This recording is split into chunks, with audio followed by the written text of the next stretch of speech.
Hi friends, అందరికీ welcome back to my channel. ఈరోజు వీడియోలో పెసరపప్పు కర్రీ టేస్టీగా ఏ విధంగా ప్రిపేర్ చేసుకోవాలో మీ అందరితోనైతే షేర్ చేద్దామని అయితే అనుకుంటున్నాను. పెసరపప్పు అనేది అందరూ ఇంట్లో రెగ్యులర్గా ప్రిపేర్ చేస్తూనే ఉంటారు. ఫస్ట్ కుక్కర్లో ఉడకపెట్టిన తర్వాత పోపు చేస్తారు కదా అండి.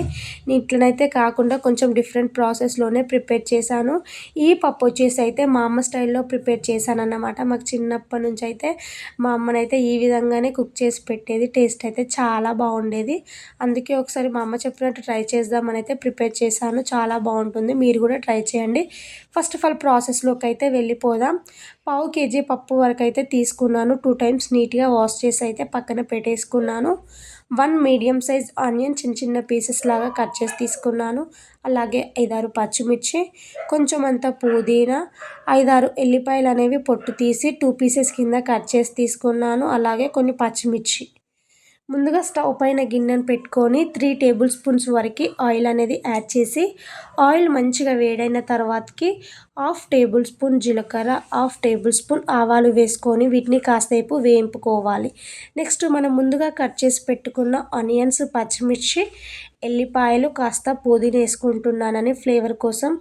మీ ఇంట్లో కనుక ఉన్నట్టయితే ఖచ్చితంగా కరివేపాకు అయితే యాడ్ చేస్తే సరిపోతుంది. ఇవన్నీ మంచిగా వేగిన తర్వాతకి 1 టేబుల్ స్పూన్ అల్లం వెల్లుల్లి పేస్ట్, 1/2 టేబుల్ స్పూన్ వరకు పసుపు వేసుకొని మనం వేసిన అల్లం వెల్లుల్లి పేస్ట్ కాస్త పచ్చివాసన పోయేంతసేపు బాగా ఫ్రై చేసుకోవాలి.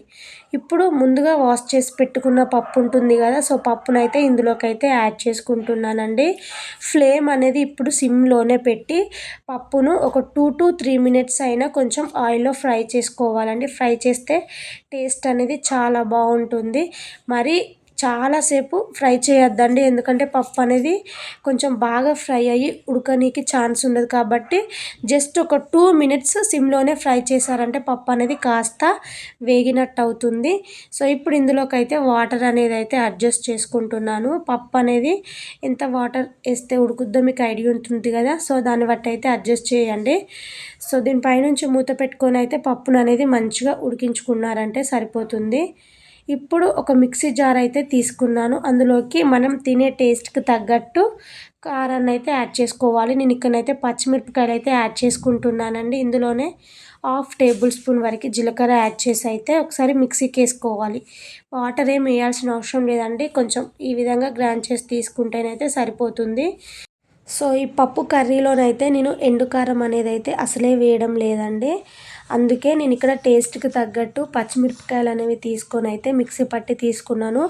పచ్చిమిరపకాయ పేస్ట్ కనుక పప్పులో వేసామంటే టేస్ట్ అనేది చాలా అంటే చాలా బాగుంటుంది. మీరు కూడా ట్రై చేయండి.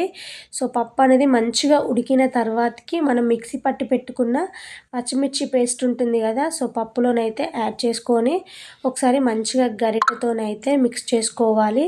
సో ఇప్పుడే ఇందులోకి మనం తినే టేస్ట్కి తగ్గట్టు సాల్ట్ అనేది అయితే యాడ్ చేసుకుంటున్నాను.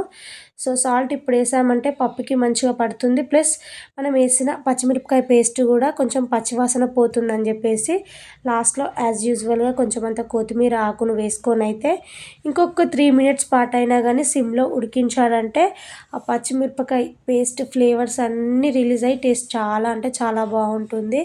ఫైనల్లీ అయితే మన పప్పు కర్రీ అయితే కంప్లీట్ అయిపోయింది. మన ఛానల్ని కనుక ఫస్ట్ టైం చూస్తున్నట్టయితే సబ్స్క్రైబ్ చేయండి. Thank you.